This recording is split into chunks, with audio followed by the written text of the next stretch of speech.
আসসালামু আলাইকুম বন্ধুরা, আপনারা সকলে কেমন আছেন? আশা করি সকলে আপনারা ভালো আছেন আল্লাহর রহমতে। তো আমাদের ভালোবাসা দিবসে আমার হাজবেন্ড আমাকে ফুল দিতে চেয়েছিল, কিন্তু আমি বলেছিলাম যে আমি ফুল নিব না। আমি যে টাকা দিয়ে ফুল নিব ওই টাকা দিয়ে আমি তোমাকে কোনো কিছু রান্না করে খাওয়াবো।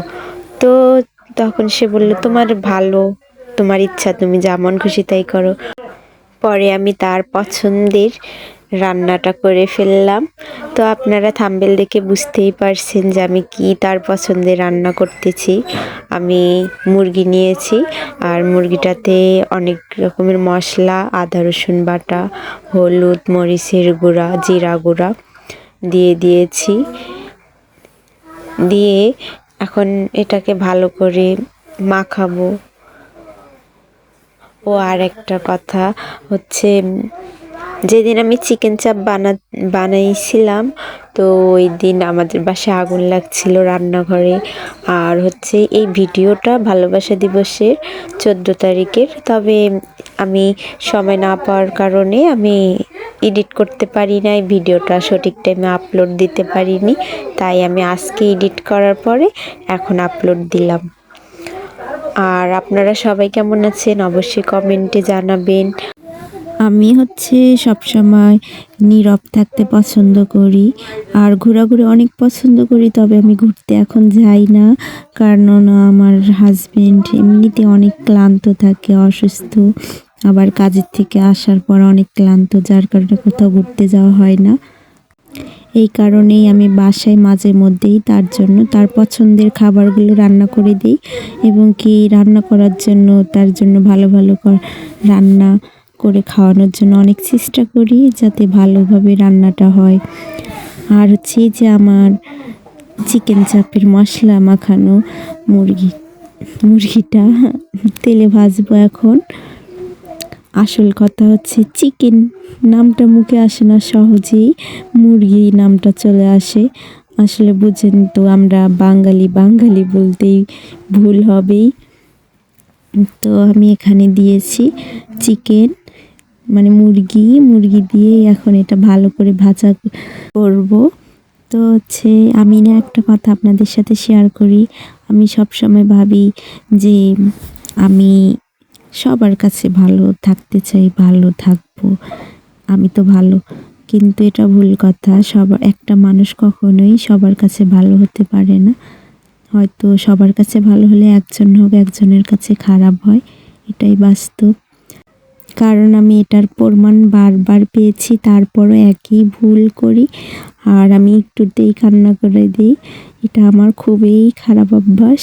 তো আমি টমেটোগুলো কেটে নিয়েছি গোল গোল করে, এটা আমি মুরগির চাপের মধ্যে দিব। আর এই মুরগির চাপ খেয়ে কিন্তু সে অনেক অনেক খুশি হয়েছিল। আমি তাকে মাঝে মধ্যে অনেক মজার মজার খাবার নতুন নতুন করে তৈরি করে দিই, আর সে খেয়ে তো অনেক খুশি হয়। আসলে স্বামীর মুখে হাসি দেখলে সব নারীরই সুখ, এবং অনেক ভালো লাগে। সব থেকে অলংকার আর গয়নাগাটি, টাকা পয়সা দিয়ে সুখ হয় না, সুখ হয় ভালোবাসা, কেয়ার, এসবই সুখ। মানসিক শান্তি সব থেকে বড় সুখ। এই যে আমার মুরগি বাছা হয়ে গিয়েছে, এখন আমি মুরগিটা ঢালবো। এরপর কড়াইটা দিয়ে টমেটোগুলো ভালো করে কষানোর পর মশলা দিয়ে এরপরে চিকেনটা দিয়ে দিব। দিয়ে এভাবেই চিকেন চাপ রান্না করলাম আমার হাজবেন্ডের জন্য। আর আমার এই ভিডিওটা কেমন হয়েছে আপনারা সবাই কমেন্টে জানাবেন, আর ভালো লাগলে অবশ্যই সাবস্ক্রাইব করবেন, আর পাশে থেকে আমাকে সাপোর্ট করবেন আপনাদের ভালোবাসায়, এবং আপনাদের দোয়ায় সামনে এগিয়ে যেতে পারবো। আর সব থেকে বড় কথা, কারো কথায় কখনো মন খারাপ করবেন না।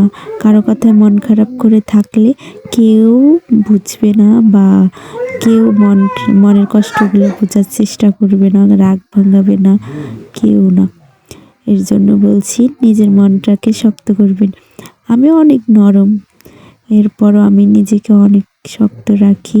এই যে আমার চিকেন চাপ হয়ে গিয়েছে, আমার হাজবেন্ডের মজার মজার খাবার, ও চিকেন চাপ অনেক অনেক পছন্দ করে, ওর জন্যই শুধু আমার রান্না করা। আর হচ্ছে টমেটো সস ছিল না, কম হয়ে গিয়েছিল, এটাই আমি এভাবে অল্প একটু সস দিয়েই তাকে রান্না করে দিয়েছিলাম। কি আর করব, পাশে কোনো দোকান নাই, বাসার কাছে কোনো দোকান নেই, বাজারে অনেক দূর, 1 ঘন্টা লাগে বাজারে যাইতে। এর জন্য গ্রাম বুঝে নিত, গ্রামের বাজার কত দূর হয়। আর অবশ্যই অবশ্যই ভালো লাগলে কিন্তু সাবস্ক্রাইব করবেন। আর দেখুন কালারটা কত সুন্দর হয়েছে, দেখতে কত সুন্দর। আপনারা এভাবে বাসায় বানিয়ে খাবেন, চেষ্টা করবেন, দেখবেন অনেক মজা লাগে, অনেক টেস্টি। দোকানে কিনে খাওয়ার থেকে বাসায় এভাবে রান্না করে খাবেন, দেখবেন অনেক মজা লাগবে, অনেক স্বাদ। এবারে আমার চিকেন চাপ হয়ে গিয়েছে, আমি নামিয়ে ফেলেছি। আমার ভিডিওটা দেখার জন্য সবাইকে অসংখ্য ধন্যবাদ। সবাই ভালো থাকবেন, আল্লাহ হাফেজ। আর সাবস্ক্রাইব করতে ভুলবেন না কিন্তু, প্লিজ সাবস্ক্রাইব করবেন।